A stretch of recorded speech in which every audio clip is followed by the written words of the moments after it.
Technology and inequality is a complicated issue. It's not simply getting everybody access. There's a lot more to it than that. There's inequalities within and between nations, within and between individuals, and within and between social groups. But it's still more than that. Which nations are producing technology? At what environmental cost? Which nations are benefiting from technology and are able to push the environmental costs into other places? What about people who don't want to use technology and are able to survive without it? Is it being forced on them? An example with which you might be familiar is what's referred to as the digital divide. The digital divide are differences between different social groups and their access, use, and empowerment by network computers or other digital tools. Many people can have very limited access to networks, but it's not just that. It could be, how much background do you have? Is this something that's easy for you to use because of your previous experiences? Do you have your choice of device, or do you only have one device that you're always trying to use? And what's the quality of the network coverage where you are? What's the quality of the device that you're trying to use? Early studies of the digital divide focused in specifically on access. Overall, they showed things that aren't particularly surprising. That back in the 1990s, affordability was really the key barrier to internet access. If you were urban or better off financially, you were more likely to have early computer access.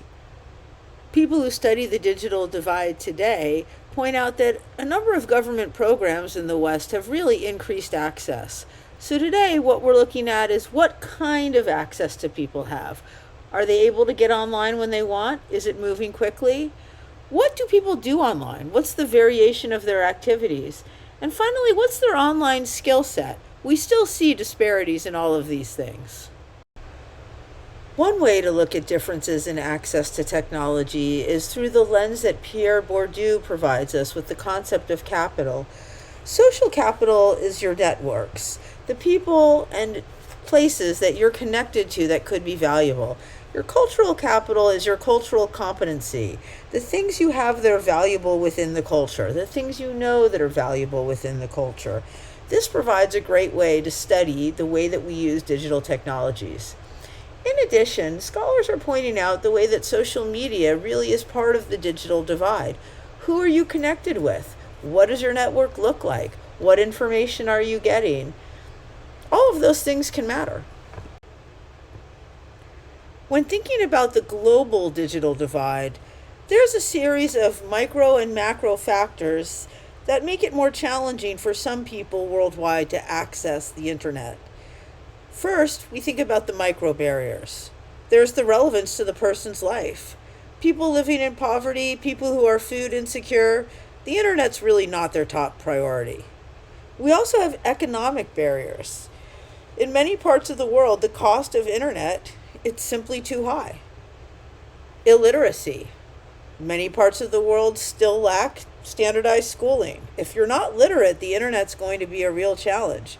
Or if you're not literate in the correct language. If you're speaking a local language, you might not be able to translate that into internet use. Poor computing skills can also be a real challenge for people. If you haven't had any experience with a computer, your skills are going to be behind people who have.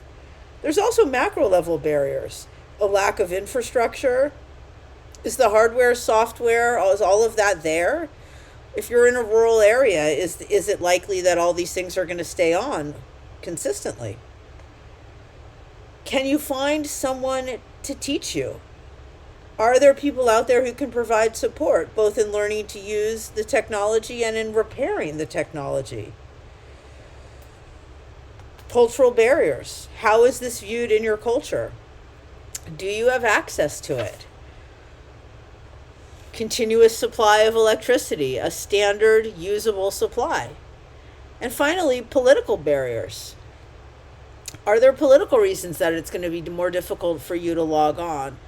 Are there rules in your region that prevent your average person from going on the internet? Overall, we need to be taking a much more complex look at the way inequity infuses the way we interact with technology.